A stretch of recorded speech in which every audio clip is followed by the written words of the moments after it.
Exato. Pronto, então agora começou a gravar, então tá tudo certo. Então vamos lá para a aula 2 de eletromagnetismo 1, né? Eletromag 1. Eu espero que vocês estejam bem, espero que esteja tudo tranquilo, tá? E o que a gente vai fazer, então? Vamos continuar a nossa revisão matemática, né? Sobre os sistemas de coordenadas que a gente vai usar aqui na nossa disciplina. Então, nada disso é novo. A gente já conhece os sistemas de coordenadas, né? Nós vamos usar 3, que são o sistema de coordenadas cartesiano, o sistema de coordenadas cilíndrico e o sistema de coordenadas esférico. Então, a gente vai aproveitar hoje para dar uma revisada nesses 3 sistemas de coordenadas. Então, o que é um sistema de coordenadas? O sistema de coordenadas é uma forma da gente fazer um mapeamento de um espaço. Vamos dizer que eu tenho um espaço unidimensional, certo? Se eu tenho um espaço unidimensional, por exemplo, uma curva de uma única dimensão, eu posso estabelecer uma origem nessa curva. Eu vou dizer que esse ponto aqui na curva é a minha origem, e eu posso estabelecer um certo sentido. Vamos dizer que a minha curva cresce para a direita. Então eu posso ter uma unidade de comprimento, e a cada unidade de comprimento, eu vou estabelecendo um número associado a essa distância da origem ao longo desta linha, né, ao longo desta curva, qualquer que seja. Certo? Então, unidades de comprimento. Como é que eu faço para mapear, então, um espaço bidimensional, uma superfície? Né? Eu posso fazer, em vez de uma única curva, uma família de curvas. Então, vamos imaginar que eu tenho aqui um espaço bidimensional e eu posso definir sobre este espaço uma família de curvas. Então, essa família de curvas não precisa ser regular, certo? Ela só precisa cobrir completamente o espaço. Então, por exemplo, eu posso estabelecer um conjunto de curvas, e esse conjunto de curvas pode ter qualquer formato, desde que ele cubra completamente o espaço. Ou seja, eu tenho que ter infinitas curvas entre estas curvas consecutivas, e essas curvas jamais podem se cruzar, e elas têm que ser infinitesimalmente separadas uma das outras, certo? E aí, quanto mais curvas eu tenho, quando eu tenho infinitas curvas, eu consigo, então, mapear um plano. E como é que eu vou fazer para definir, certo? Qual é a posição no meu plano? Eu preciso definir curvas que estejam no sentido contrário. E as minhas coordenadas dentro desse plano serão um conjunto da localização em termos das curvas que seguem em uma direção e das curvas que seguem na outra direção. Para a gente garantir que esse espaço é representado da melhor forma, a gente vai exigir que essas curvas aqui sejam perpendiculares.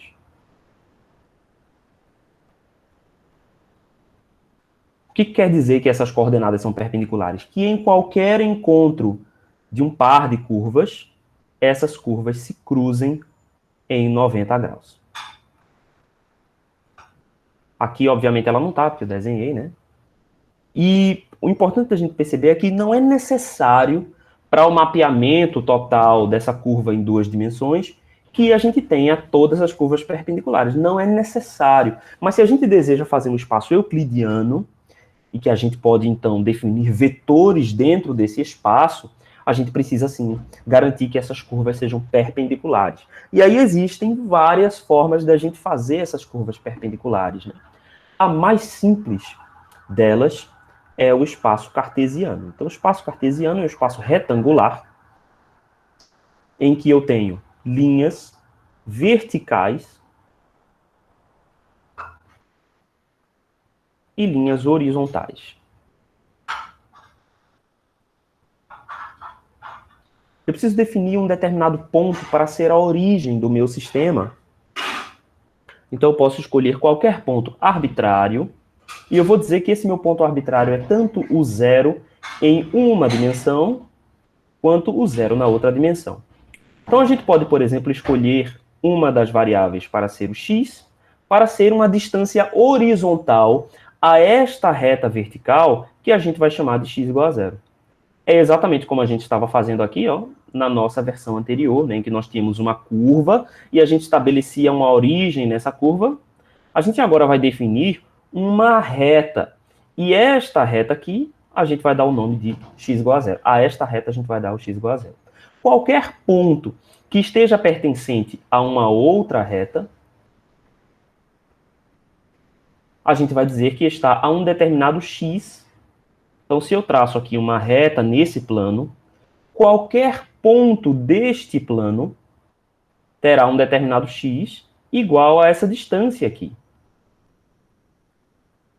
Eu vou dizer que esse x aqui está a uma distância ΔX positiva da origem. Ou também posso estabelecer qualquer outra reta numa distância mais à esquerda. Então, se esse for o caso, vou dizer que meu x é um menos ΔX. Então, todo esse conjunto de pontos estará a uma distância x, certo? Por estar distanciado horizontalmente. A mesma coisa pode se dizer nas distâncias verticais. Então, eu escolho uma reta, eu escolho uma curva em particular, para chamá-la de y igual a zero.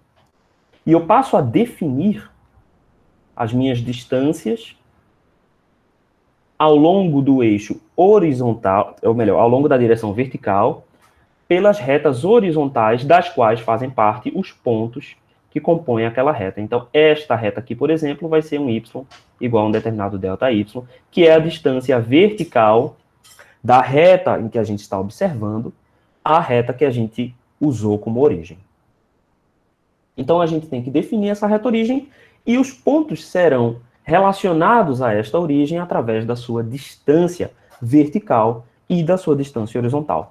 Como essas distâncias vertical e horizontal são ortogonais, a gente pode cobrir todos os pontos do plano. Então, a gente tem certeza que todos os pontos do plano estão contemplados, né, por esse mapeamento. Como é que a gente define um ponto específico, né? A coordenada de um ponto específico, ele vai pertencer a duas retas, certo? Uma determinada reta y, cruzando também com uma determinada reta x. Então, neste ponto de interseção, eu posso definir um determinado ponto que vai possuir duas coordenadas, uma coordenada x e uma coordenada y. Esse é o espaço cartesiano. Como é que a gente transpõe, né, esta situação para 3 dimensões? A gente adiciona mais uma dimensão que está saindo aqui do plano. Então, uma dimensão saindo do plano, que será a nossa dimensão z, a terceira dimensão. Então, a lógica permanece a mesma, só que em vez de a gente estabelecer retas para cada um dos valores de y e x, a gente vai estabelecer planos. Então, no espaço tridimensional, quando eu digo x igual a zero, eu estou estabelecendo todo um plano que está a uma distância nula deste plano origem em 3 dimensões. Certo? Então, eu estabeleço essas coordenadas cartesianas. Como é que eu vou representar um vetor em coordenadas cartesianas, né? Eu vou representá-lo em função das suas componentes. Então, vamos supor aqui que eu tenho um certo sistema de coordenadas, ok? E aí eu vou dizer que esse... aqui eu estou desenhando em 3 dimensões, tá? Então, se eu estou desenhando em 3 dimensões,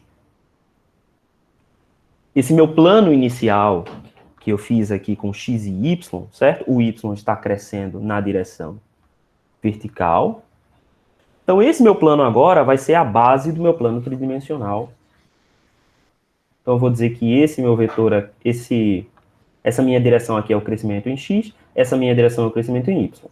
Se eu tenho um sistema que eu quero que seja destrógeno, então eu sei que esse meu terceiro eixo será o eixo z. Então, dessa forma, eu estou estabelecendo que x, y, z é a orientação natural, né, a orientação destrógena aqui do meu sistema.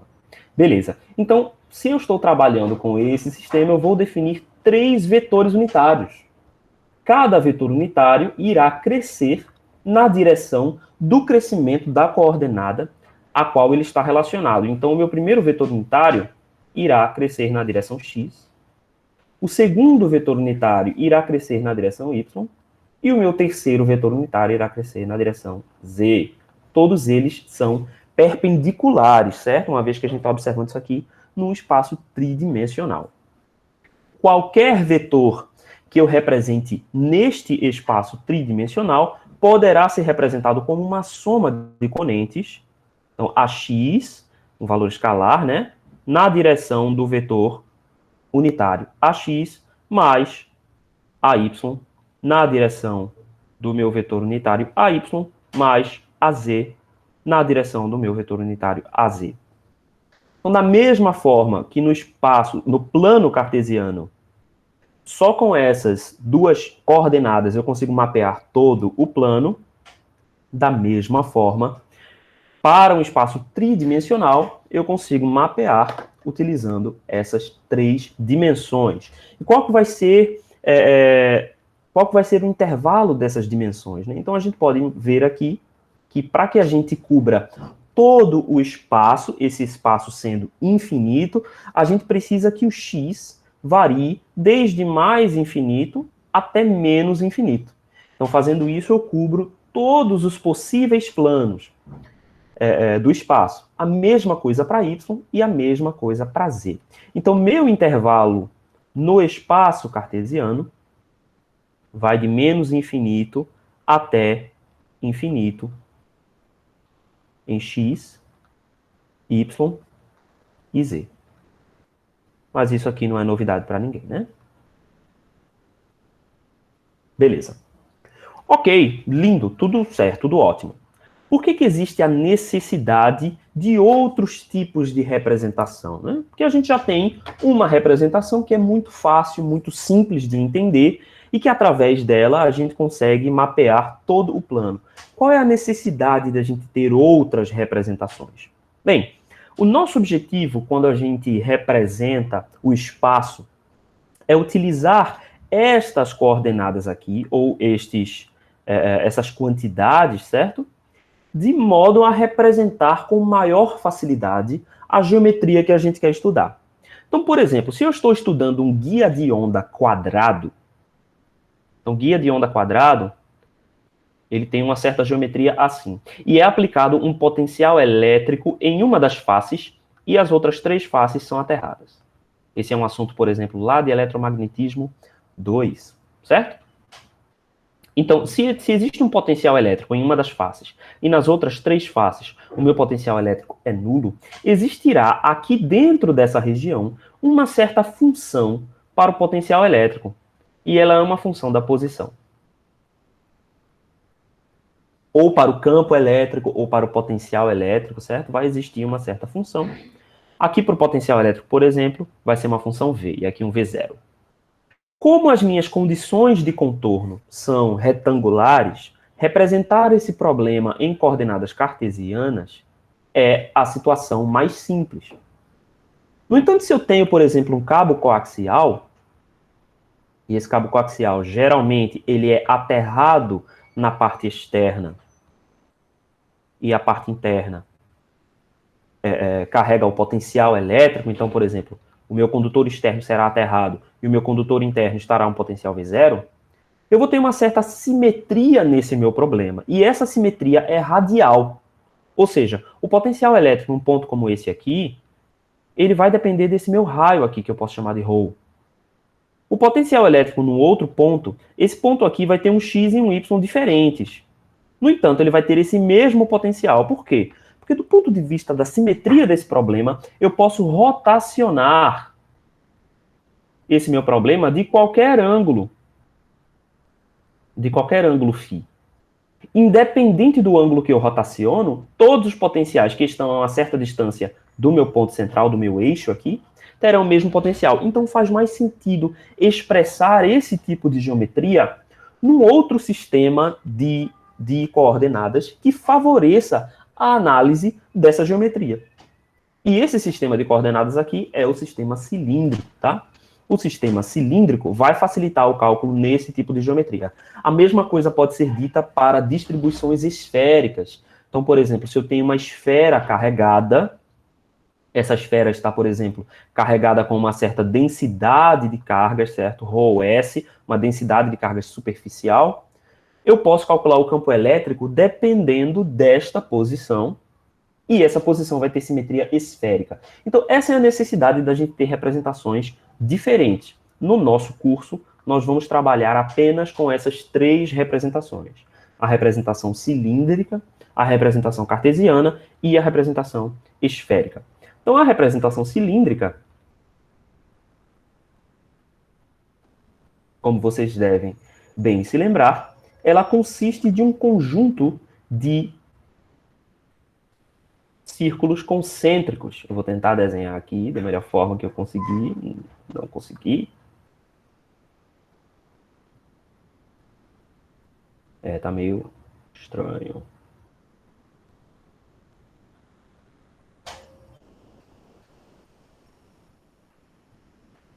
Eu acho que se eu desenhar a mão vai sair melhor. Bem, a representação cilíndrica consiste de... Deixa eu tentar mais... Ah, tá, peraí, deixa eu ver o que eu faço aqui, peraí.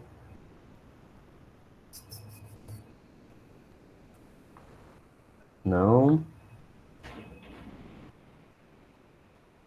Aqui.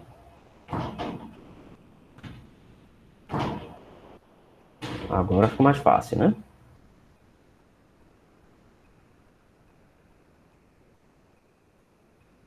Então, ela consiste de uma série de círculos concêntricos. Deixa eu dar um zoom aqui, para a gente ver melhor esse cara.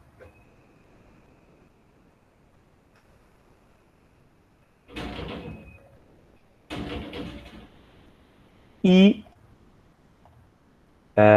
retas radiais. Deixa eu fazer de outra cor aqui para ficar diferente.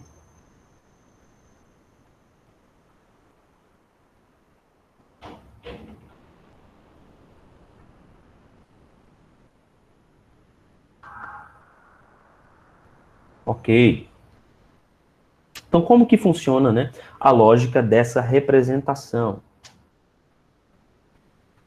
Primeiro de tudo, a gente vê que é possível criar um espaço euclidiano com esse conjunto de curvas, tá? Por quê? Porque se a gente observar, cada cruzamento aqui faz um ângulo de 90 graus, né? Então, independente do ponto onde a gente observa, qualquer cruzamento entre uma reta e este círculo, e esses círculos concêntricos, farão um ângulo de 90 graus. Então, essa é uma das necessidades aqui para que esse espaço seja euclidiano.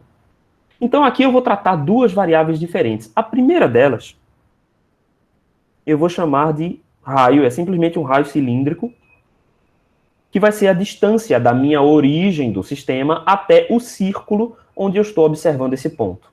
Eu vou chamar essa variável de ρ. Ele é o raio cilíndrico. Ok? Beleza. E eu também tenho uma segunda variável, que é o ângulo onde eu estou observando essa reta. Então, eu preciso escolher algum ponto para ser o 0 graus. Então, eu vou escolher essa curva aqui, por exemplo, para que seja a minha referência de 0 graus. Ela é a minha curva de referência. Então, esta primeira curva aqui, ó,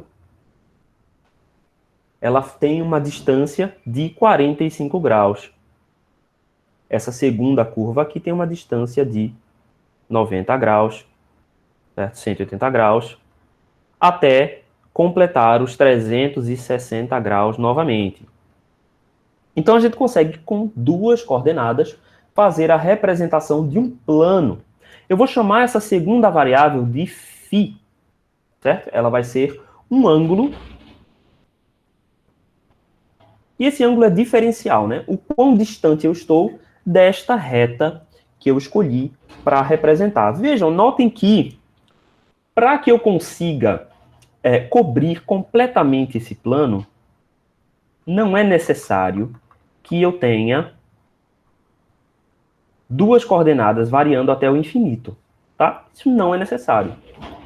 Basta, por quê? Porque o raio ρ, ele parte da origem e ele sai, né, para círculos cada vez mais distantes. Mas o meu raio é sempre um valor positivo, então ρ na real, ele varia entre 0 e infinito. Já o meu ângulo φ, ele poderia variar até infinito, né? Girando completamente. Mas o que isso acontece? Isso gera ambiguidade na representação. Não é necessário que eu faça φ variar mais do que 2π. Então eu faço meu φ variar entre 0 e 2π. E aqui eu vou deixar aqui esse segundo símbolo como menor que, né? Porque o 2π já é parte da redundância. Né? Então, meu φ varia de 0 até, né, intervalo aberto aqui em 2π. E eu consegui cobrir todo o plano polar, certo? Como é que eu faço agora para transformar isso num espaço tridimensional? Eu faço exatamente a mesma adição, a mesma transformação que eu fiz no plano cartesiano. Então, eu adiciono uma terceira variável, e essa variável ela está saindo do plano, tá? E eu vou chamar essa variável de z. Por que eu vou chamar essa variável de z? Porque ela tem exatamente a mesma função que teve no plano cartesiano. Então, eu tenho uma forma de desenhar um plano e a partir desse plano eu adiciono mais uma coordenada retangular. É exatamente isso que eu estou fazendo aqui nas coordenadas cilíndricas. Eu mudo a maneira como eu mapeio o plano, mas a partir deste plano eu crio, né, um espaço em que a minha terceira coordenada é uma coordenada retangular. Quem serão meus vetores, né? Quem serão os meus vetores nesta representação? Lembre-se que os vetores, eles estão sempre na direção de crescimento da minha coordenada. Então, o primeiro vetor que a gente pode definir aqui está na direção do crescimento do raio. Então, em qualquer ponto que eu escolher, vamos dizer que eu escolha esse ponto aqui, por exemplo, quem é que vai ser o meu vetor unitário que indica, que aponta na direção do crescimento do raio? Esse cara daqui, né? Arrow. Se eu escolho, por exemplo, esse ponto, arrow cresce nessa direção. Arrow. Ou neste ponto, arrow cresce nessa direção. Lembrem-se que, apesar do desenho, como a gente escolhe escrever essas quantidades aqui nesse desenho circular, aparentemente a arrow parece estar apontando em direções diferentes. Mas esse não é o caso. O vetor arrow é exatamente o mesmo nos três. É a nossa representação cilíndrica que faz com que ele aparentemente esteja apontando numa direção diferente, mas isso não é verdade. Nesse sistema de coordenadas, todos esses três vetores são iguais, certo? Todos eles estão apontando na direção arrow. E o vetor afι aponta na direção de crescimento de φ. Então, se eu escolho, por exemplo, esse ponto, a φ irá crescer na direção tangencial. A φ está aqui nessa direção, ou se eu escolho esse ponto, a φ está apontando na direção menos a y. Né? Então, a φ. Se eu escolher esse mesmo ponto aqui, a φ é tangencial nessa direção. Opa, a φ. Qual vai ser agora a nossa escolha de tal modo a fazer com que o nosso sistema seja destrógiro, né? Lembrando que o AZ vai apontar nessa direção aqui, AZ. Então, qual é a escolha que a gente precisa fazer para que o sistema seja destrógiro? Bem, se a gente lembrar da regra da mão direita, eu preciso que a minha componente 1, a minha direção 1, vetorial, a direção 2, seja igual à direção 3. Então, eu preciso escolhê-los nessa orientação. Vamos dizer que eu faço arrow vetorial a φ, por exemplo.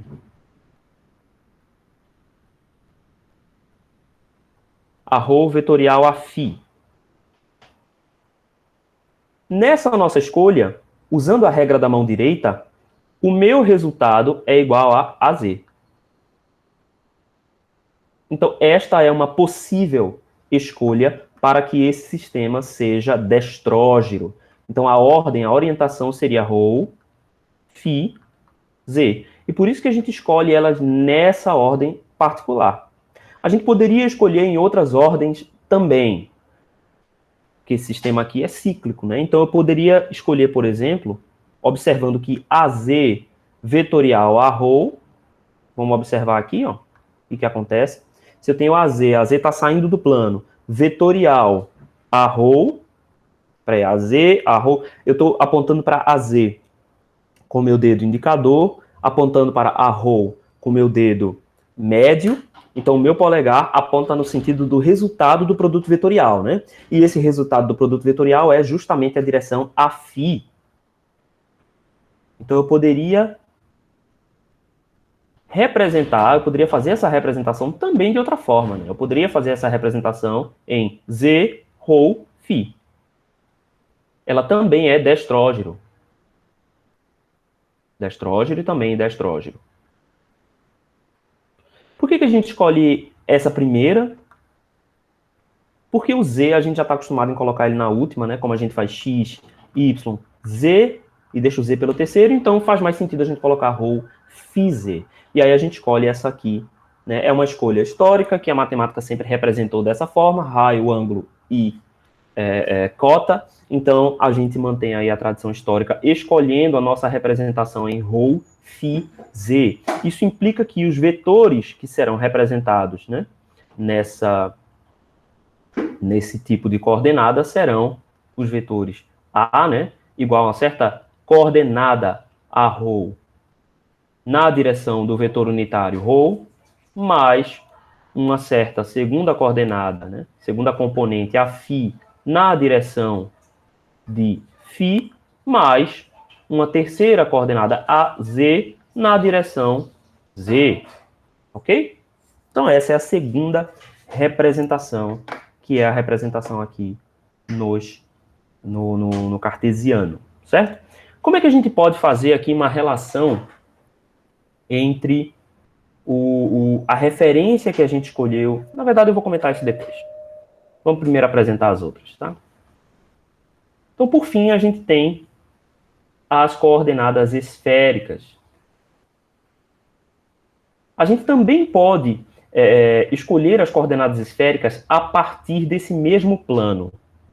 Mas vamos pensar no seguinte: como foi que a gente criou a representação cilíndrica? A gente definiu um plano, certo? A gente definiu o plano e adicionou uma coordenada retangular. Então, essa coordenada retangular reproduz o plano para cima e para baixo de uma forma regular, certo? De uma forma retangular. Como é que a gente consegue as coordenadas esféricas, certo? A gente tem um plano, imagine que esse plano está aqui vertical, e a gente rotaciona esse plano, tá? Então, quando a gente faz a rotação do plano em torno de um ângulo, a gente transforma as coordenadas polares em coordenadas esféricas, certo? Então, de onde surgem as duas coordenadas, a cilíndrica e a esférica? Ela surge das coordenadas polares, só que na cilíndrica a gente adiciona uma terceira coordenada regular, retangular. E, no caso das esféricas, a gente usa esse mesmo plano e rotaciona. Como a gente rotaciona, a gente vai ter algumas mudanças aqui na maneira como a gente representa. Então, por exemplo, as coordenadas esféricas, vou desenhar aqui a esfera.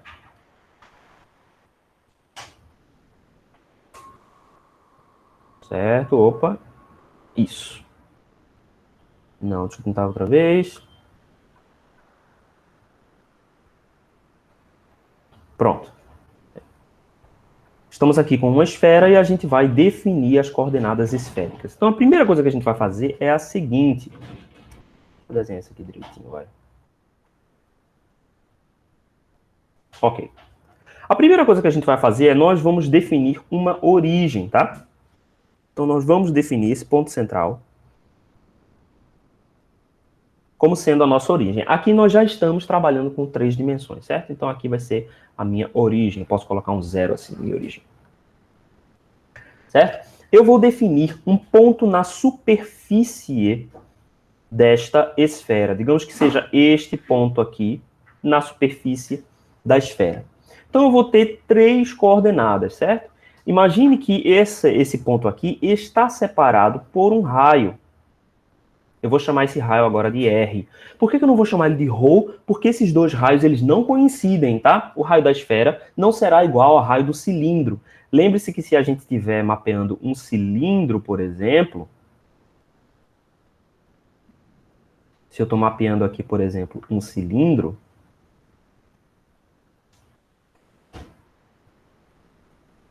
e eu estou observando, digamos que esse ponto seja a minha origem, e eu estou observando um ponto na superfície desse cilindro. O meu raio cilíndrico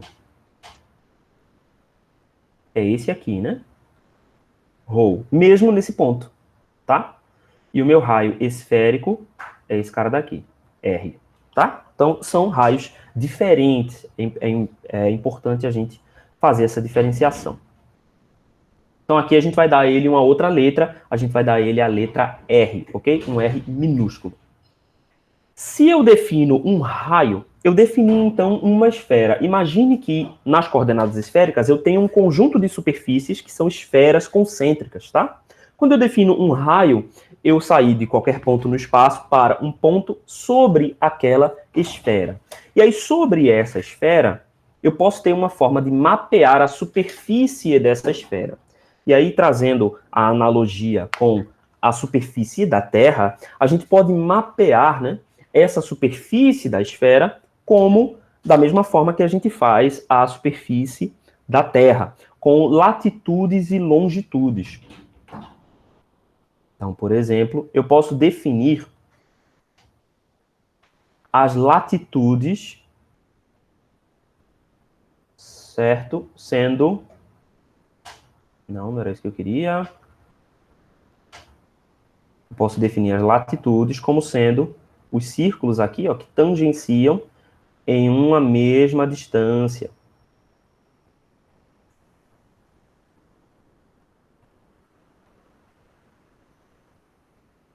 Certo? Então, aqui eu estou definindo, por exemplo, um eixo central.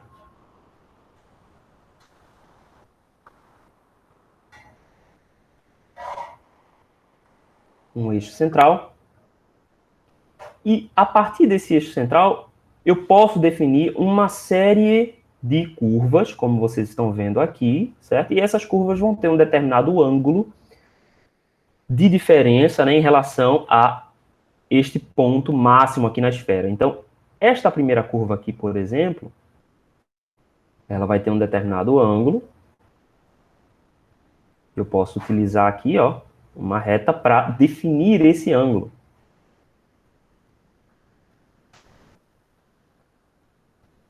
Então, esse ângulo aqui de distância, eu vou chamar esse ângulo aqui de θ. Essa minha segunda curva, meu segundo círculo sobre a esfera, vai possuir um outro valor de θ. Esse meu primeiro θ aqui pode ser 45 graus, o meu segundo θ vai ser 90 graus, tá? E esse ângulo aqui vai ser θ. Ok, então eu já reduzi ainda mais o ponto onde eu vou observar, né? Eu reduzi ainda mais as coordenadas para poder encontrar o ponto. Então eu tinha todo o espaço. Quando eu determino um raio, eu diminuí de todo o espaço tridimensional para uma superfície bidimensional. Dentro dessa superfície bidimensional, que é a casca esférica, eu defino um conjunto de curvas, que aqui são essas circunferências, e aqui dentro eu posso definir um ângulo em relação a um certo plano de referência. Então, permita-me escolher um plano de referência. Pode ser esse plano de referência aqui, que corta a esfera em um determinado ponto. Então, se eu faço uma reta, eu posso dizer que esse ponto central aqui, essa circunferência central aqui é cortada exatamente neste ponto aqui. E eu posso definir um ângulo em relação a este ponto inicial. Eu defino que aqui eu tenho 0 graus para um outro ângulo, certo? E eu defino que meus pontos sobre esta reta vão ter um determinado ângulo de diferença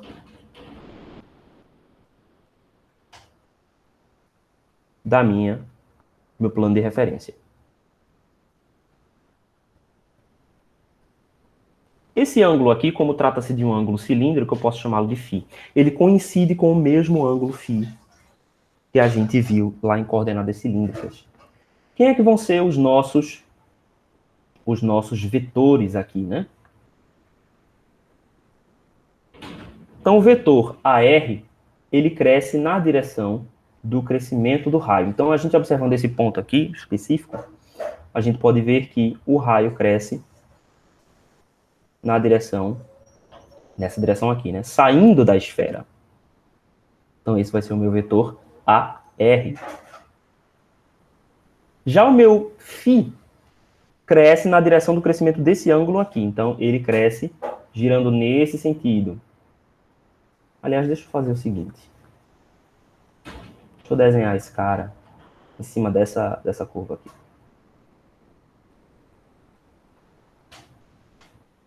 Aqui, por exemplo. Meu ponto P, eu tenho um certo raio. O meu vetor AR, ele cresce para fora, né? No sentido de crescimento do raio. O meu vetor Aφ cresce na direção tangencial aqui, né? Do crescimento de φ. Então, Aφ. E o meu vetor Aθ aponta na direção do crescimento de θ. Então, se eu definir θ como sendo o ângulo em relação a essa minha reta vertical aqui, então ele cresce para baixo. Nesse sentido. Aθ. Ok. Qual é a direção que vai fazer com que esse sistema seja destrógeno, né? Eu vou escolher o raio para ser o primeiro. Então, a partir do raio, se eu fizer R vetorial θ, vai dar φ. Certo? Então, eu tenho aqui que nessa direção escolhida, AR vetorial Aθ é igual a Afι. Então, essa é uma das 3 possíveis combinações. Então, a gente vai escolher o sistema na seguinte ordem. R, θ, φ. Isso faz com que φ fique numa posição diferente, né, em relação às coordenadas cilíndricas. Mas os dois tratam-se do mesmo ângulo, né, porque eles são um ângulo aqui deste plano girando em torno desse eixo aqui, né? Esse cara daqui é φ. Tá? Então, como trata-se da mesma rotação, o ângulo φ é o mesmo.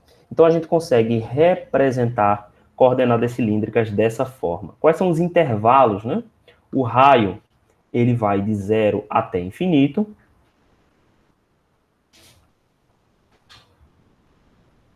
Já o ângulo θ, que é a nossa segunda coordenada, ele só vai de 0 a π, né?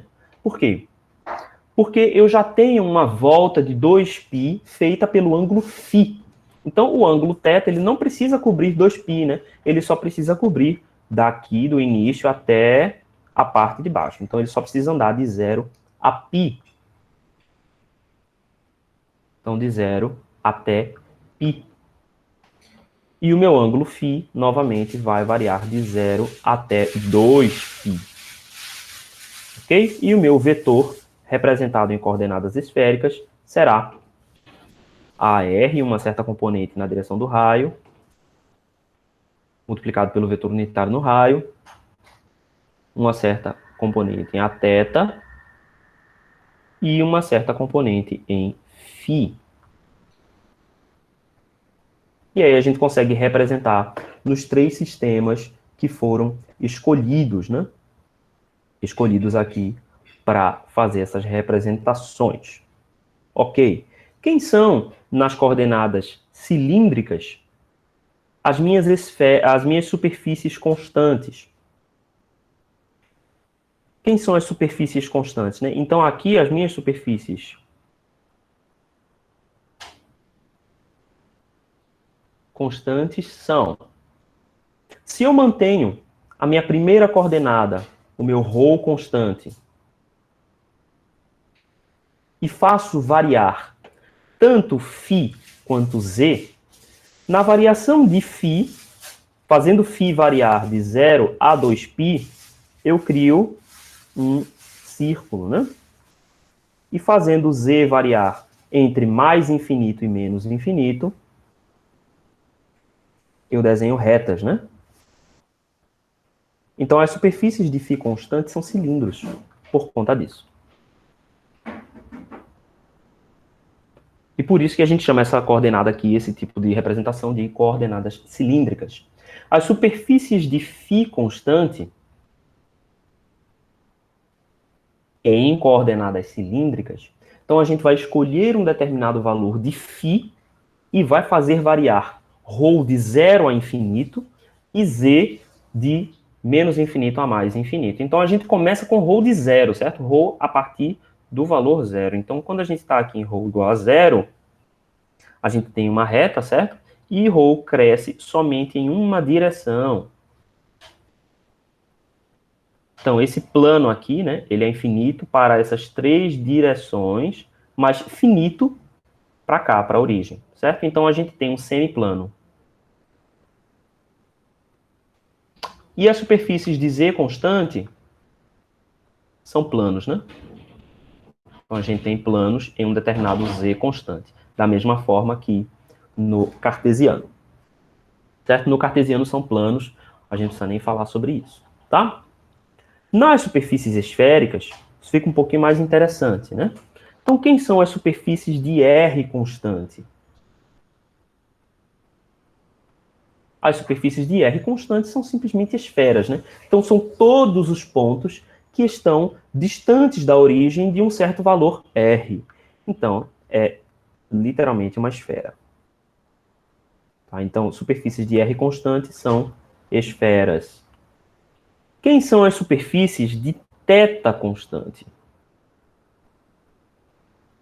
Vamos dar uma observada aqui. As superfícies de θ constante são o conjunto de pontos que estão a uma distância angular θ de uma origem aqui que é uma reta vertical, né? Então elas são, na verdade, cones, certo? Porque se a gente observar, eu tenho aqui um certo eixo, né? Eu estou definindo um ângulo de distância, certo? Um ângulo θ. Então, todos os pontos que estão distantes de um certo ângulo θ vão formar um cone.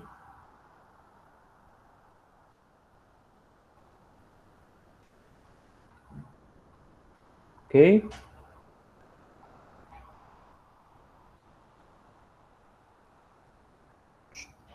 Vão formar um cone. Exceto para quando θ é igual a 90 graus. Quando θ é igual a 90 graus, ele não vai formar um cone, vai formar o plano, que é o próprio plano XY, tá? O próprio plano Z igual a zero. E para superfícies de φ constante, a gente vai manter φ constante e fazer variar o raio R e o ângulo θ. O resultado é o mesmo lá de coordenadas cilíndricas, como deve ser, né? Não pode ser diferente, uma vez que é o mesmo φ, né? E essas superfícies são semiplanos. Eu vou desenhar esse semiplano dessa forma aqui, ó. Porque no caso deste semiplano, é o raio infinito que vai fazer com que esse semiplano cubra toda a metade, né, do plano, certo? O meu raio aqui variando de 0 a infinito vai fazer com que as minhas superfícies de φ constante sejam semiplanos. Ficou claro?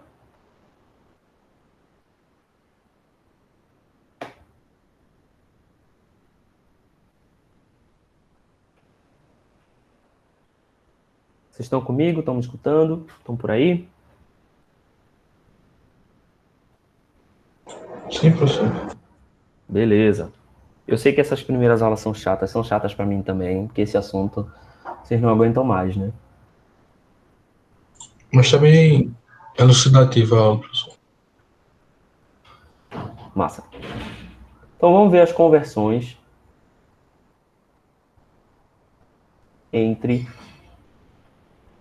essas coordenadas, né?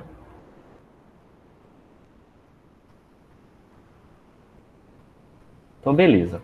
A tática que a gente vai usar para fazer essas conversões entre as coordenadas é a seguinte. A gente tem uma relação entre as coordenadas cartesianas e as coordenadas cilíndricas, que é mais simples. Então, a gente vai primeiro estabelecer uma relação entre as coordenadas cartesianas e as cilíndricas.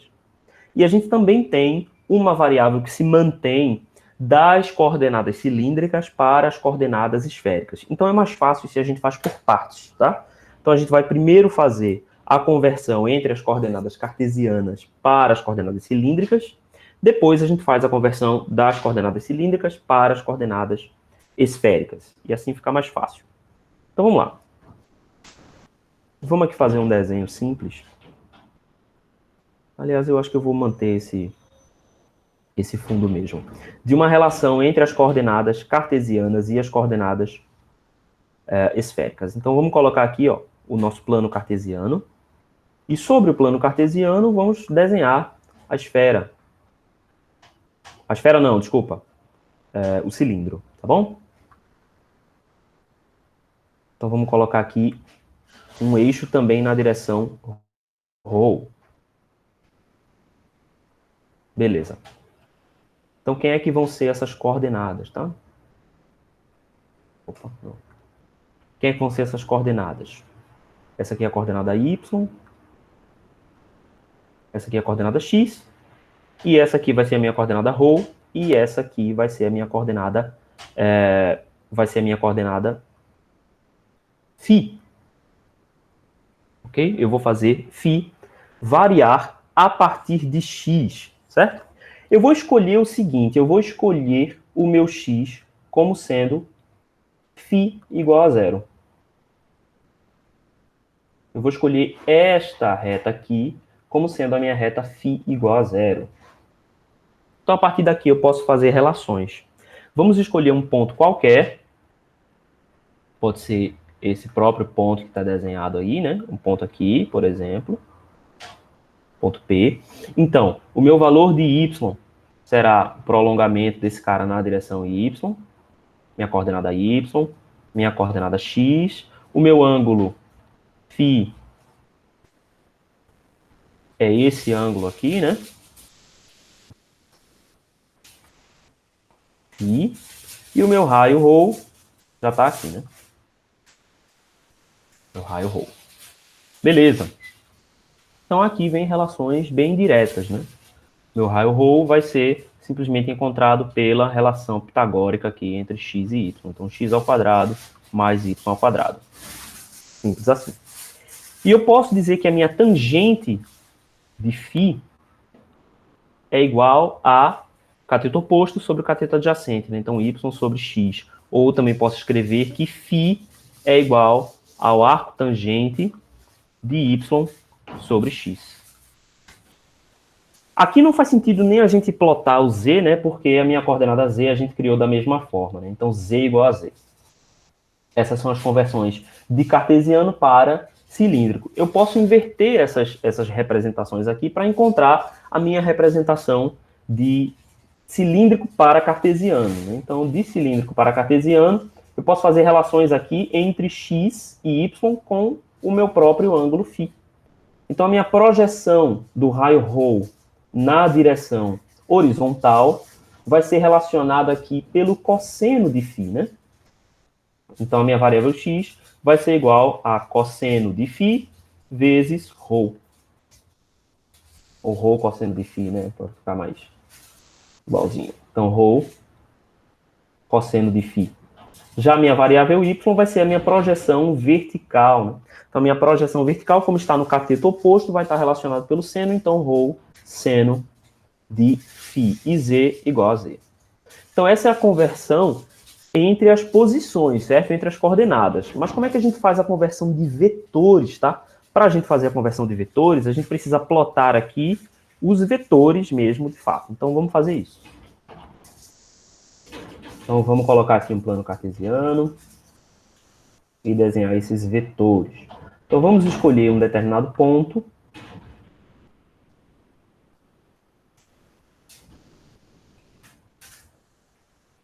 Vamos escolher um determinado ponto e desenhar aqui os vetores unitários, tá?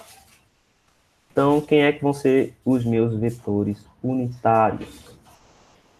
Y, X. Eu vou desenhar em cores diferentes para a gente poder visualizar bem.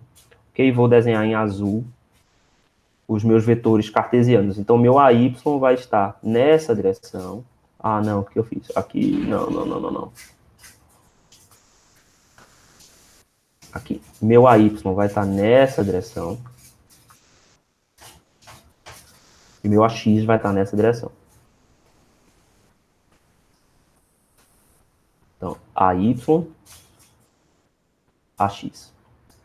E vou desenhar também em vermelho os meus vetores em coordenadas cilíndricas. Então, meu ρ está no crescimento do raio e o meu Φ está no crescimento de Φ. Note que Φ cresce nessa direção, né? Φ cresce nessa direção.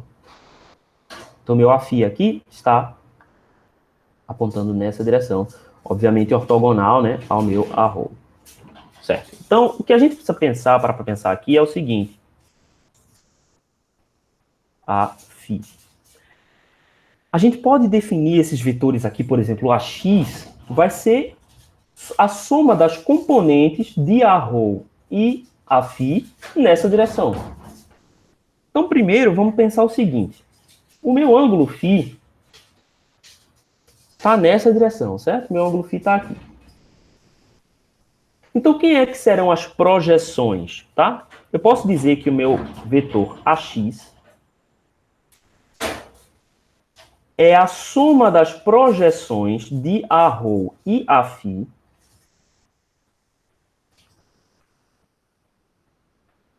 na direção de AX. Certo?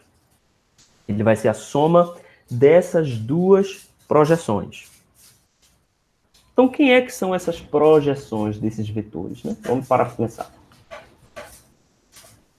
Então, quando eu tenho a ρ e eu vou projetar a ρ na direção AX, eu tenho uma relação aqui de cosseno. Né? Então, a projeção de a ρ nessa direção vai ser cosseno de Φ a ρ. Então, essa é a primeira metade aqui da minha relação. E como é que é a projeção de Φ? Bem, a Φ está bastante distante, eu vou fazer o seguinte. Em vez de representar a Φ, permita-me representar menos a Φ. É o mesmo vetor, só que na direção oposta, certo? Então, eu vou representar aqui esse vetor com menos a Φ. E que ângulo é esse aqui, né? Esse ângulo daqui é 90 graus menos Φ. Então, essa relação aqui será mais quem? O cosseno desse ângulo aqui, cosseno de 90 graus menos Φ, vezes o vetor que eu estou projetando, né? Então, vezes menos a Φ. O cosseno de 90 graus, eu posso dizer também, cosseno de 90 menos uma variável qualquer é o seno dessa variável. Né? Então, eu posso representar esse cara daqui como seno de Φ. E aqui eu posso botar o menos para fora. Então, cosseno de ρ menos seno de Φ a Φ. Cosseno Φ a ρ menos seno Φ a Φ. Ok? Como é que a gente encontra agora a relação para o AY? Eu posso fazer uma semelhança de triângulos aqui. Então, esse cara daqui vai ser Φ também. E esse ângulo daqui vai ser 90 graus menos Φ. Então, eu já sei que a projeção de ρ vai ser o seno, né? Porque vai ser, no caso, cosseno de 90 graus menos Φ, é o seno de Φ. Então, meu AY vai ser igual a seno de Φ a ρ mais cosseno de Φ a Φ. E, obviamente, a minha projeção em Z é a mesma, já que trata-se da mesma coordenada. Então, o ângulo, o vetor unitário é o mesmo. A partir dessas equações, é só a gente fazer uma inversão. Então, invertendo,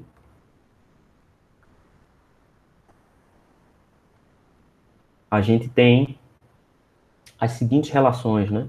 O meu ρ vai ser igual a cosseno de Φ a x mais seno de Φ a y, e o meu a φ será igual a menos seno de φ ax mais cosseno de φ ay.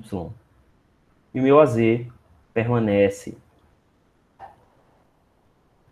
A partir dessas relações aqui entre os vetores, a gente pode fazer a conversão de um vetor arbitrário. Então, vamos fazer isso. Suponha que eu tenho aqui um vetor representado em coordenadas cartesianas. Tá? Então, ax mais ay mais az. E agora eu quero fazer a conversão para coordenadas cilíndricas. Então, o que eu tenho que fazer aqui? Eu tenho que fazer a simples substituição, certo? Então, eu vou substituir isso aqui lá. Tá? Então, a minha primeira substituição vai ser essa substituição do ax. Então, cosseno de φ a ρ menos seno de φ a φ. Certo? Então, A é igual a meu ax, que multiplica o vetor, certo? Eu vou fazer a substituição do vetor. Então, quem é a minha substituição do vetor? Cosseno de φ a ρ menos seno de φ a φ. Cosseno de φ a ρ menos seno de φ a φ. Isso aqui equivale ao primeiro vetor ax. Mais ay vezes a conversão do vetor ay de retangulares para cilíndricas. Então, seno de φ a ρ mais cosseno de φ a φ. Seno de φ a ρ mais cosseno de φ a φ. E o vetor unitário z já faz parte da representação em coordenadas cilíndricas. Então, AZ. Pronto. Agora o meu vetor já está em coordenadas cilíndricas. Por quê? Porque os vetores, né, as componentes dos vetores já fazem parte aí das coordenadas cilíndricas. Mas agora eu posso organizar tudo isso aqui, né? Então, a minha primeira variável, né, a minha primeira coordenada é a coordenada ρ. Então, eu vou juntar todo mundo aqui. Então, a minha primeira parcela vai ser quem? Ax. Vou botar assim, né? Ax cosseno de φ. E daqui vai vir ay mais ay seno de φ. Isso multiplicado por a ρ. Mas a minha segunda parcela vai ser as parcelas aqui dependentes de φ, né? Então, a minha primeira é menos ax seno de φ. Menos ax seno de φ, mais ay cosseno de φ. Tudo isso multiplicado por a φ mais az. Então, pronto. Se eu sei que esse ângulo aqui agora está representado em coordenadas cilíndricas, então eu sei que todo esse meu primeiro termo aqui, ó, vai ser o meu termo a ρ. É a minha quantidade aqui na coordenada ρ. Toda essa quantidade aqui vai ser a minha coordenada em φ. E essa minha quantidade aqui, obviamente, é a minha coordenada em z, que, como a gente esperava, é a mesma, tá? A partir disso, eu posso criar uma relação de equações, né? Então, a minha relação de equações vai ser a seguinte. A ρ igual a quem? Igual a ax cosseno de φ mais ay seno de φ. Meu Aφ é igual a menos ax seno de φ mais ay cosseno de φ. E o meu AZ igual a AZ. A forma como a gente escreve essas três equações aqui, já que trata-se de uma relação entre dois vetores, a gente pode representar esse cara numa forma matricial, né? É vantajoso porque fica mais simples para a gente decorar. Então, vamos dizer que eu represente o meu primeiro vetor como sendo o meu vetor aqui em coordenadas cilíndricas. Meu vetor arrow, afi, az. Vai ser igual a uma matriz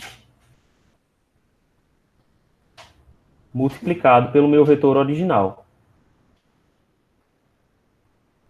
Então, ax, ay, az.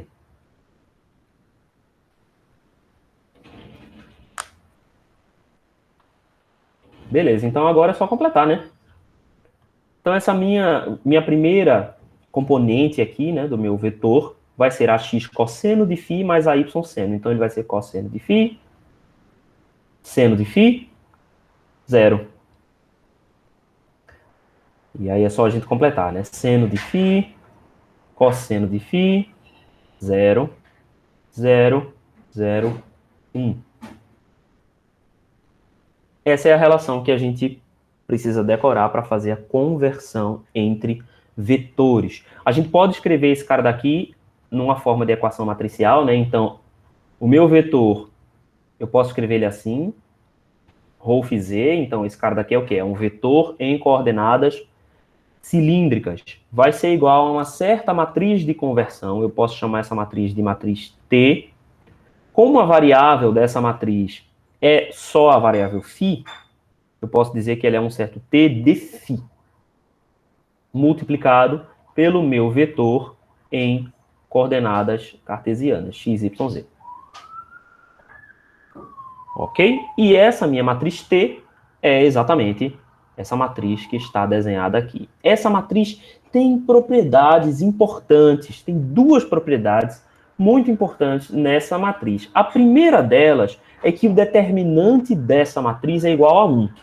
É bem fácil a gente ver o determinante dessa matriz, né? Porque está cheio de 0. Mas veja, o determinante dessa matriz é cosseno de φ ao quadrado mais seno de φ ao quadrado. Então, esse cara é sempre 1. Cosseno ao quadrado mais seno ao quadrado. Essa ambulância está atrapalhando muito? Espero que não. Ah, não, professor. Não? Beleza. Então, o determinante dessa matriz é sempre 1. Por que isso é importante? Por que isso é relevante? Porque quando a gente multiplica um vetor por uma matriz, a magnitude do vetor resultante vai ser igual à magnitude do vetor vezes o determinante da matriz. Eu vou repetir isso. Vamos supor que eu tenho um vetor aqui B, que é igual a uma certa matriz M multiplicado por um vetor A. A magnitude de B é igual ao determinante da matriz M vezes a magnitude de A. Só que se nós estamos fazendo uma conversão, ou seja, eu estou convertendo um vetor de um sistema para outro sistema, eu não estou criando outro vetor, concordam?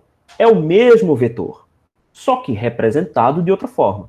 Então, a magnitude do meu vetor inicial deve ser igual à magnitude do meu vetor final.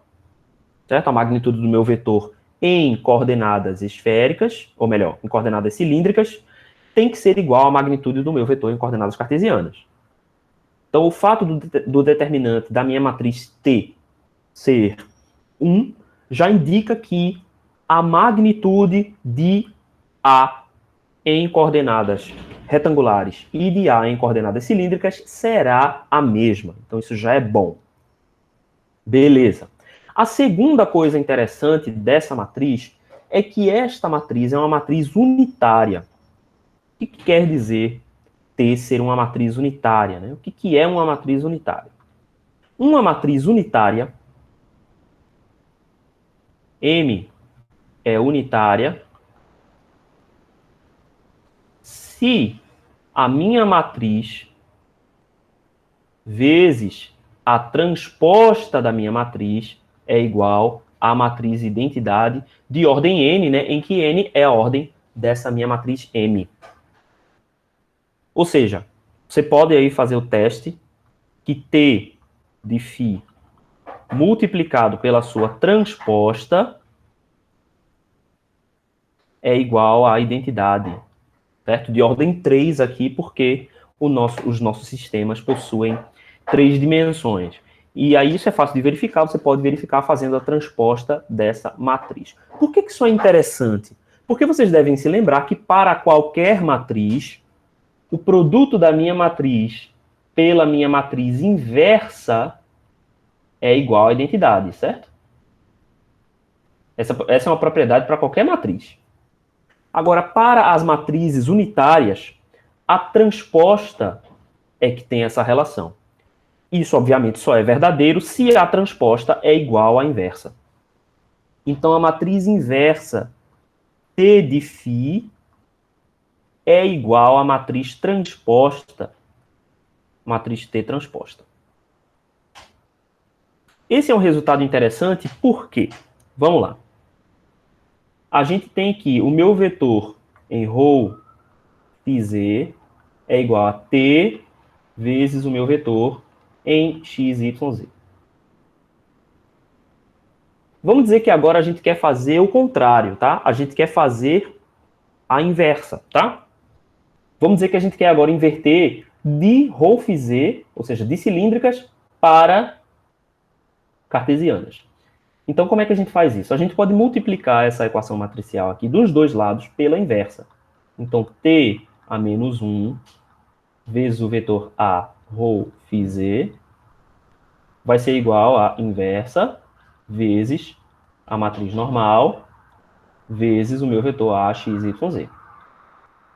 Ok? Essa identidade aqui é igual a 1. Essa multiplicação aqui é igual à identidade 3. E essa identidade 3 vezes o vetor é igual ao próprio vetor. Então, a gente pode dizer que o meu vetor A em x, y, z é igual a isso aqui. Certo? Porque se tudo vai dar 1, tudo que vai dar A, x, y, z vai ser igual a isso. Só que, para as matrizes unitárias, a inversa é igual à transposta. Então, é simplesmente a matriz transposta de T vezes A, ρ, φ, z. Então, para a gente desfazer a conversão, basta calcular a matriz transposta. Isso é interessante, é importante, porque calcular a matriz transposta é significativamente mais fácil do que calcular a matriz inversa. E vocês podem fazer essa demonstração aqui, essa prova facilmente em casa, é só fazer essa multiplicação, tá? Então, daqui a gente tem facilmente que a minha relação de conversão AX, AY, AZ vai ser igual à transposta de T. Então, quem é a transposta de T, né? Vamos dar uma olhada lá, voltar para ver quem é T. Então, cosseno, 1. A gente inverte, para encontrar a transposta, a gente inverte simetricamente em torno da diagonal principal. Então, a gente só vai trocar o menos para cá, né? Então, cosseno de φ menos seno de φ, seno de φ, cosseno de φ, 0, 0, 1, 0, 0. Multiplicado pelas coordenadas em cilíndricas, a ρ, a φ, a z. Certo? Então fica mais fácil da gente decorar essas conversões aí entre as coordenadas, certo? Então, é assim que a gente faz essa conversão. Vamos ver agora as relações de cilíndrica para esférica.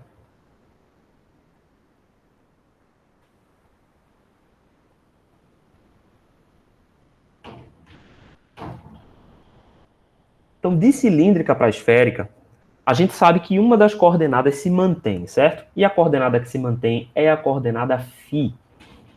Então, a gente, na esférica, né, a gente tem as coordenadas r, θ e φ. Φ vai simplesmente se manter.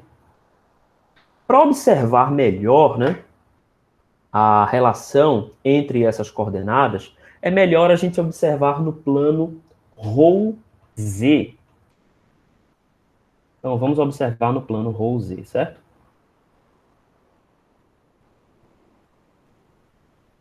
Então, eu estou fazendo aqui a relação desses dois planos. Eu vou desenhar eles em preto mesmo. Então, esse eixo aqui vai ser o eixo Z e esse eixo é o eixo ρ. tá? Note que esse eixo ρ, ele pode ser tomado em qualquer direção do cilindro, tá? Então, deixa eu desenhar aqui só o cilindro rapidinho. Vamos dizer que esse cara daqui, nossa, nunca um cilindro foi tão mal desenhado na história da humanidade. Então, vamos lá. Se eu tenho os eixos X e Y e Z, eu posso tomar o ρ em qualquer direção. Eu posso tomar o ρ aqui, por exemplo. Ou ρ aqui. Ou ρ aqui. Certo? Em qualquer valor de φ. Eu estou simplesmente escolhendo um φ fixo, qualquer φ constante, e observando o plano ρz. Ou seja, um semiplano cortado ao longo do cilindro. Um semiplano qualquer cortado ao longo do cilindro vai ser esse meu eixo ρz. Todo mundo entendeu onde é que a gente está, né? E de onde vem esse plano, ok? Então vamos escolher aqui o ponto onde a gente vai observar. Vou desenhar uma linha.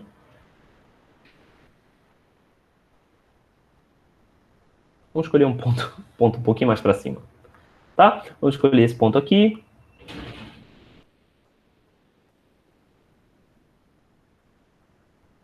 E aqui a gente vai definir as nossas variáveis em coordenadas esféricas.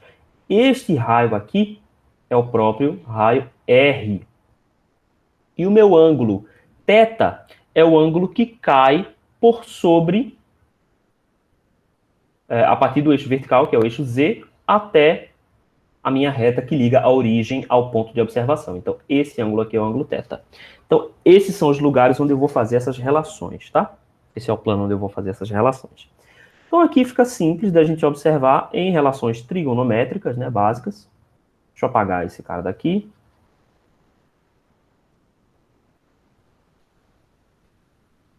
Então, quem é que vai ser o meu raio R? Da mesma forma que a gente definiu, né, lá nas coordenadas cartesianas, eu posso encontrar o meu raio R por relação pitagórica aqui de ρ e Z. Então, R vai ser simplesmente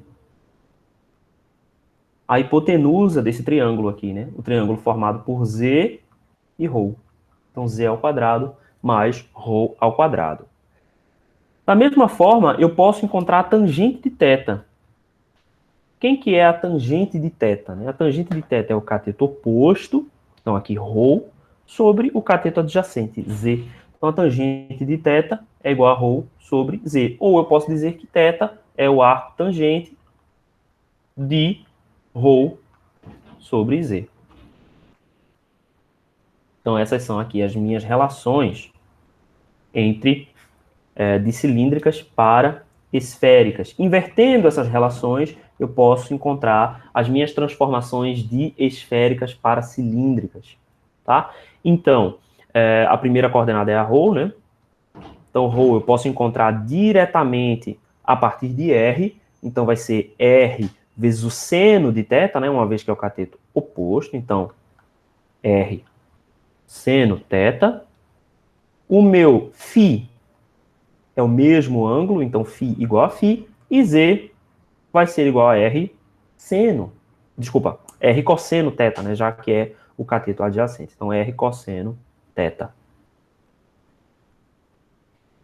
Então, essas são as relações de transformação das coordenadas. Agora, vamos ver como é que vão ficar as relações de transformação dos vetores. Para os vetores, a gente vai novamente observar nesse mesmo plano, certo? Então, no mesmo plano, a gente vai tirar aqui as relações vetoriais. Então, Z, ρ, eu vou escolher um ponto qualquer e fazer aqui uma ligação para esse ponto. Vou escolher aqui esse ponto P e desenhar sobre ele os vetores unitários. Em azul, eu vou desenhar os vetores em cilíndricas.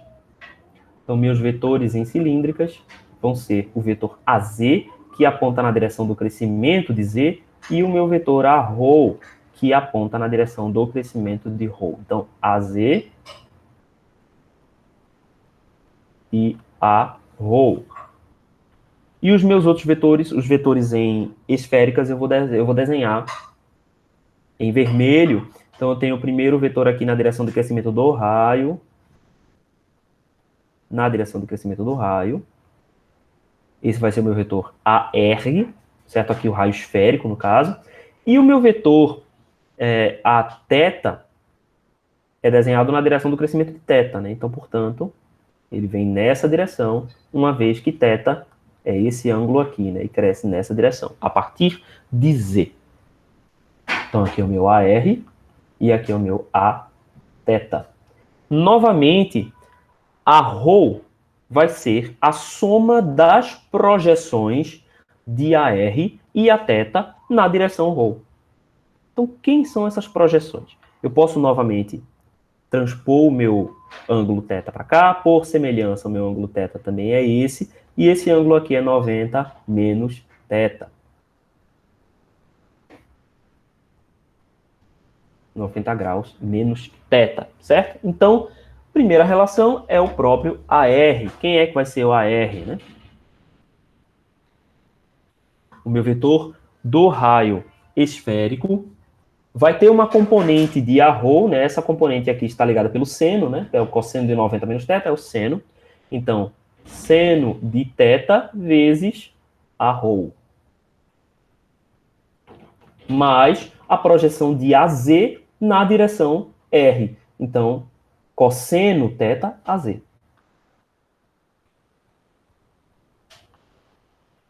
A mesma coisa a gente pode avaliar aqui para o Aθ. Então, a θ vai ser composto das projeções de arrow na direção θ. Então, cosseno de θ arrow mais... Aí aqui a gente precisa pensar novamente. A gente vai fazer a mesma coisa, tá? Nós vamos projetar AZ na direção contrária. Esse vetor na direção contrária aqui é menos AZ. E ele está relacionado com a φ num ângulo de 90 graus menos θ. 90 graus menos θ. Então, a relação aqui é seno. Então, no caso, esse mais aqui vai virar menos. Menos seno de θ AZ. Naturalmente, a φ é o mesmo ângulo, continua sendo a φ. Então, essa é a transformação de vetores de coordenadas cilíndricas para coordenadas esféricas. Invertendo essa relação aqui, fazendo a inversão matemática aqui dessas equações, né, dessas duas primeiras, né, porque essa terceira se mantém a mesma, a gente obtém que o arrow vai ser igual a seno de θ AR mais cosseno de θ Aθ. O Aφ permanece o mesmo. E o AZ será igual a cosseno de θ AR menos seno de θ Aθ. Beleza. Então, vamos fazer agora a nossa transformação da mesma forma como a gente fez anteriormente, né? Para coordenadas. A gente fez a transformação de retangulares para cilíndricas, agora a gente vai fazer de cilíndricas para esféricas. Então, seja um vetor em coordenadas cilíndricas, certo? Então, ele vai ser arrow, mais Aφ, mais AZ, AZ. Opa! E eu vou agora converter esse vetor de cilíndricas para esféricas. Então, eu vou simplesmente fazer a substituição direta desses vetores. Então, está aqui em cima já, né? Então, esse meu vetor será arrow, que multiplica toda essa quantidade, né? Então, eu vou substituir arrow por essa quantidade aqui. Seno de θ, AR, mais cosseno de θ, Aθ. Mais a φ multiplica. Na verdade, não multiplica nada, né? Porque a φ permanece o mesmo. Mas, agora eu vou substituir o meu vetor unitário AZ. Então, coordenada AZ que multiplica cosseno de θ AR menos seno de θ a θ. Beleza. Então, este meu vetor já está em coordenadas esféricas. O que eu vou fazer agora é organizá-lo, certo? Então, a minha primeira coordenada é a coordenada do raio esférico. Então, a minha coordenada do raio esférico será... A primeira componente vem daqui, né? Então, a ρ seno de θ. E a minha segunda componente vem lá de baixo, AZ cosseno de θ. Então, mais AZ cosseno de θ. Isso tudo multiplicado por AR, meu primeiro vetor. Mas, meu segundo vetor em coordenadas esféricas é o θ, certo? Então,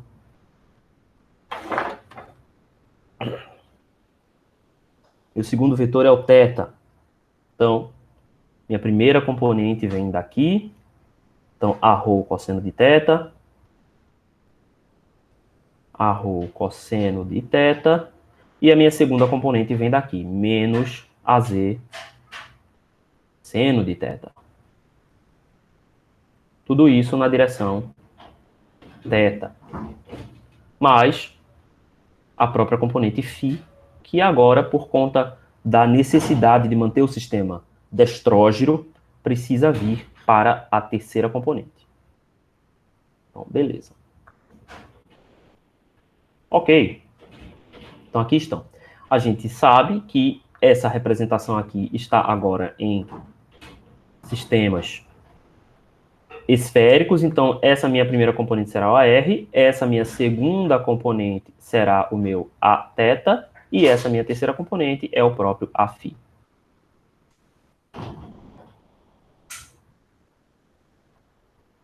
Gente, um segundo, peraí.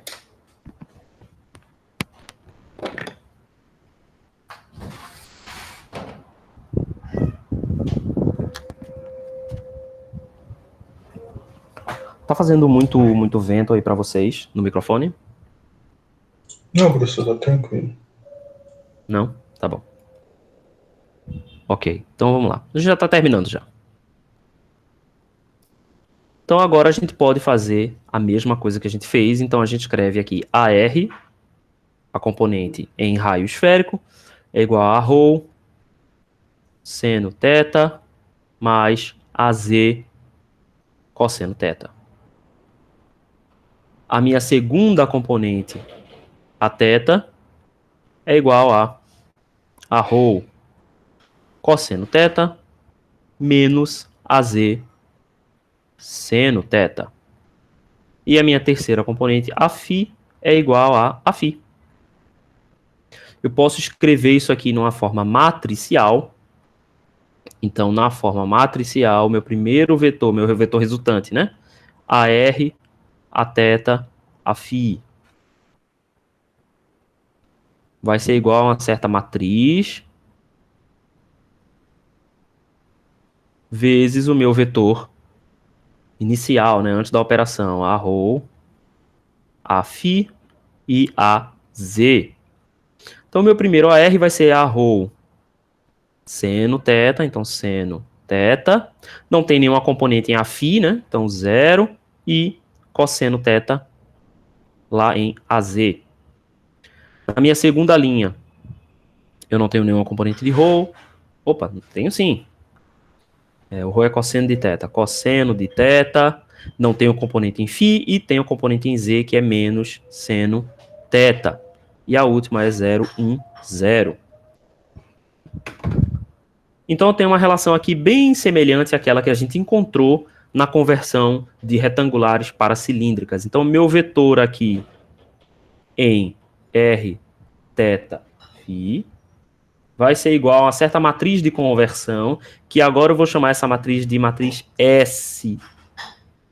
Esta matriz S depende de θ. Então, S de θ vezes o meu vetor em coordenadas cilíndricas, ρ π, z. Uma coisa interessante para se notar aqui é que esta matriz S... Eu vou matar esse gato. Essa matriz S, ela é também uma matriz unitária. Foi esse mesmo gato. Você estava na aula que o gato desligou meu computador? Tá, professor. Tava lembrando disso agora. Pedro, eu sei que estava. Pedro, eu sei que estava, porque foi Pedro que me avisou que meu microfone estava ligado. Foi esse mesmo gato que pulou no meu teclado dele, e ele pulou certinho para desligar. Mas eu não sei o que esse gato fez, que ele conseguiu desligar o computador para mim, mas tudo ficou sendo transmitido. Eu lembro, professor. Eu tenho essa gravação ainda. Eu tirei, eu cortei. Eu cortei, mas foi uma experiência, assim, né? Um gênio. Esse gato é maravilhoso. Eu vou me mudar daqui só para poder dar aula num quarto fechado com esse gato para fora. Eu achei que era para deixar o gato sozinho aí. Eu deveria, né? Eu deveria mudar, ir embora e deixar o gato... Ó. Enfim, vamos lá. Essa matriz aqui, ela também é unitária. Isso é maravilhoso, né? Porque isso significa que a transposta é igual à inversa. Então, eu posso fazer aqui o mesmo esquema, certo? Transpor essa matriz simplesmente para inverter a minha conversão. Então, meu A, ρ, φ, z vai ser igual a S transposto de θ vezes o meu vetor em R θ em esféricas. Então, é super fácil de fazer, o que implica que a gente precisa só transpor essa matriz aqui. Então, a ρ, a φ e a z vai ser igual a essa matriz transposta, certo? Então, seno... Eu só vou fazer o quê? Transpor essa matriz. Essa aqui não é tão direta, né? Eu vou trocar o menos seno pelo 1, cosseno pelo 0, trocar isso aqui, inverter, né? Inverter, transpor em relação à diagonal principal. Então, seno de θ, cosseno θ, 0, 0, 0, 1, cosseno θ, menos seno θ, 0. Então, a gente, na verdade, só precisa meio que decorar, né? Vamos usar esse termo. Uma delas, tá? Porque a outra a gente sabe que é transposta por tratar-se de uma matriz unitária. Então, a R θ φ. E essa é a conversão de volta de coordenadas esféricas para coordenadas cilíndricas. Por fim, a última coisa que a gente tem que fazer hoje é a conversão de coordenadas cartesianas para coordenadas esféricas, né? Então, aqui é uma questão mais de concatenação. Então, a gente vai fazer o quê? Usar essas duas conversões que a gente tem, ó, essa conversão aqui, R igual a raiz de z ao quadrado mais ρ ao quadrado, eu posso substituir o ρ ao quadrado lá naquela outra relação que eu obtive anteriormente. Essa daqui, ó, ρ igual a raiz de x ao quadrado mais y ao quadrado. E fazendo essas substituições, a gente consegue a conversão total. Tá? Então, eu não vou fazer isso, porque é só uma substituição, e vocês já devem ter visto isso várias vezes. Então, o raio esférico R vai ser simplesmente a raiz de x ao quadrado mais y ao quadrado mais z ao quadrado. O meu ângulo θ vai ser igual ao arco tangente. Ele era o arco tangente, né, de ρ sobre z, então ele vai ser o arco tangente de raiz de x ao quadrado mais y ao quadrado sobre z. E o meu φ é o mesmo, né? É o arco tangente de y sobre x. Então, essa é a minha conversão de cartesiana para esférica. A gente pode também fazer o mesmo processo com as outras duas, com os outros dois conjuntos de equações, né? Então, meu x vai ser igual a r seno θ, esse cara daqui é ρ, né? Cosseno φ. O meu y é igual a r seno θ, esse cara daqui é o φ, né? vezes seno de φ. Desculpa, é o φ não. Esse cara daqui é o ρ. Estou substituindo o ρ aqui, né? E o meu z permanece a mesma, né? Que é r cosseno θ. Tá? Então, essas relações aqui, elas não precisam ser memorizadas, tá? Elas podem todas ser deduzidas facilmente, a gente exportando essas relações que a gente já tinha. A relação matricial, ela também é simples de encontrar. Por quê? A gente pode fazer duas conversões consecutivas. Então, vamos observar aqui que, por exemplo, né, o meu vetor em coordenadas esféricas, então r θ φ, é igual à minha matriz S de θ vezes o meu vetor em cilíndricas, né? Então, ρ, φ, z.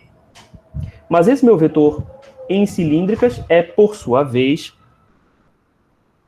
o t de φ vezes o meu vetor em coordenadas cartesianas. Então, x, y, z. Então, eu preciso só ter uma matriz que seja o produto das matrizes S e T, que também é uma matriz que eu não preciso decorar, porque você tem a matriz S e você tem a matriz T. Então, é só fazer aqui esse produto, caso seja necessário você fazer essa conversão. Em todo caso, eu vou colocar ela aqui, só para ficar registrado, né? Mas essa matriz é seno de θ cosseno φ, seno θ cosseno θ e cosseno θ. Desculpa, seno θ peraí. Seno θ seno φ. Esse cara daqui é cosseno θ cosseno φ. Esse cara daqui é cosseno φ. Cosseno θ cosseno φ. Isso, menos seno θ. Deixa eu só ver aqui, ver se eu estou escrevendo direito aqui esse negócio. Que não tem a menor necessidade de você decorar essa relação de transformação, tá? Seu conhecimento na disciplina não vai ser medido a partir do quanto você consegue decorar essa tabela. Menos seno, cosseno θ cosseno φ, cosseno θ seno φ. Tá certinho. Ok? Naturalmente, esta matriz aqui também é unitária. E o determinante dessa matriz também é 1. Tudo isso é necessário para que essas matrizes sejam boas opções para conversões, né? Eu não posso ter um determinante maior do que 1. E é simples a gente mostrar que esse cara daqui é unitário. Por quê? Eu tenho S θ vezes T de φ.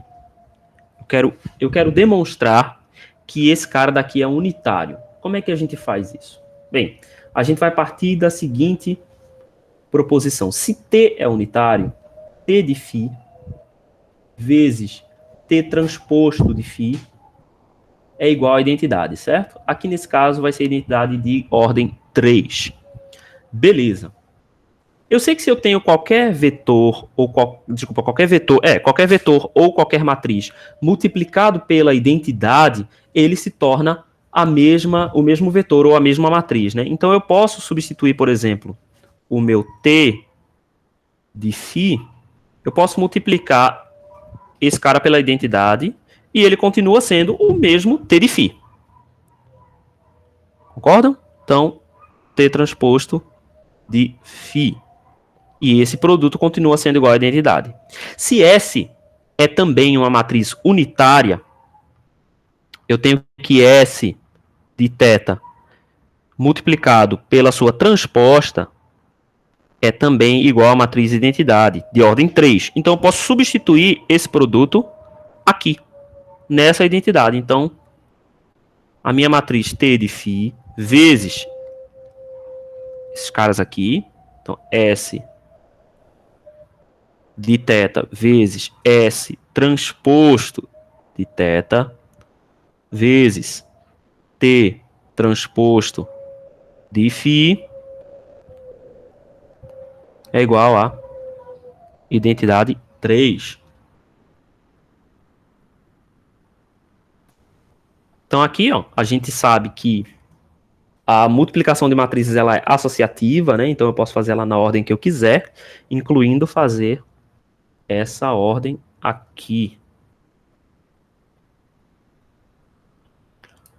Por conta das propriedades das matrizes, o produto das transpostas é igual à transposta dos produtos. Então, T produto S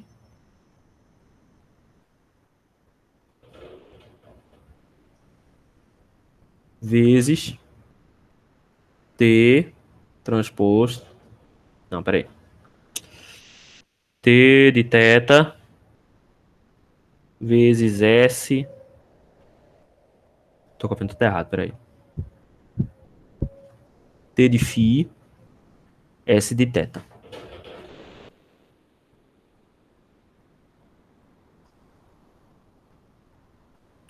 E o transposto aqui fora.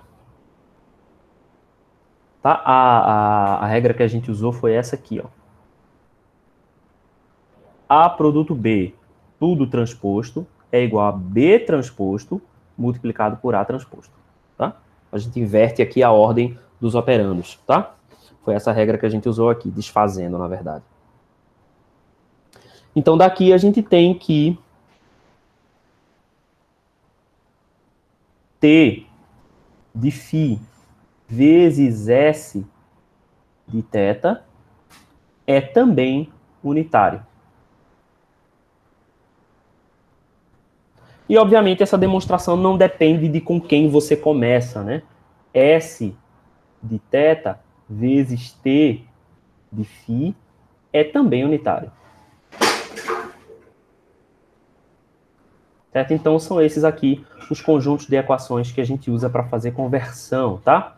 Se a gente substitui, coloca aqui os vetores, a gente teria isso aqui.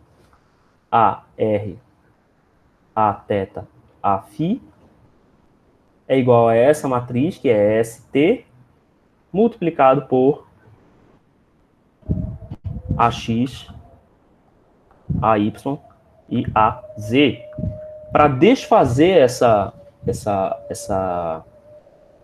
conversão, é só a gente transpor essa matriz. Então, a gente pode fazer essa inversão aqui de maneira simples, fazendo AX, AY, AZ é igual àquela matriz transposta, né? Então, quem é que vai ser aquela matriz transposta? Seno de θ, cosseno φ, cosseno θ, cosseno φ, menos seno φ, seno θ, seno φ, cosseno θ, seno φ, cosseno de φ, cosseno de φ, menos, desculpa, cosseno de θ menos seno de θ. E zero. Multiplicado pelos vetores em coordenadas esféricas, AR, A, θ, A, φ. Ok? E essa é a conversão de vetores de coordenadas esféricas para coordenadas retangulares. Beleza, pessoal? É isso. Alguém tem alguma dúvida, questionamentos, perguntas?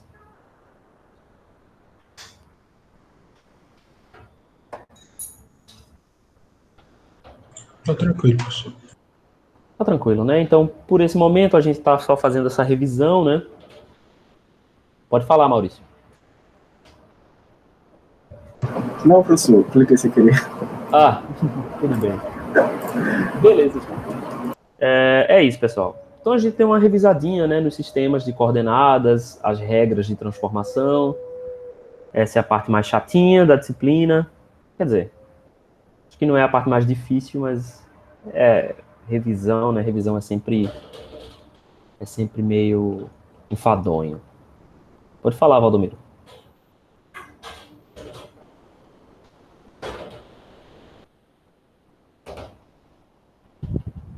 Não está saindo o som. Não sei se tem algum problema com o seu microfone.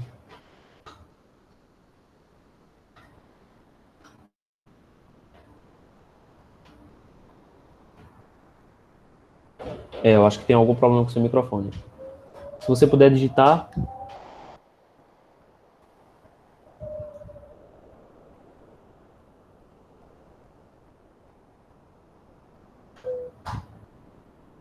Sim, gente, eu estou colocando, enquanto o Valdomiro vai digitando aí, eu estou colocando essas notas de aula lá no SIGA, tá?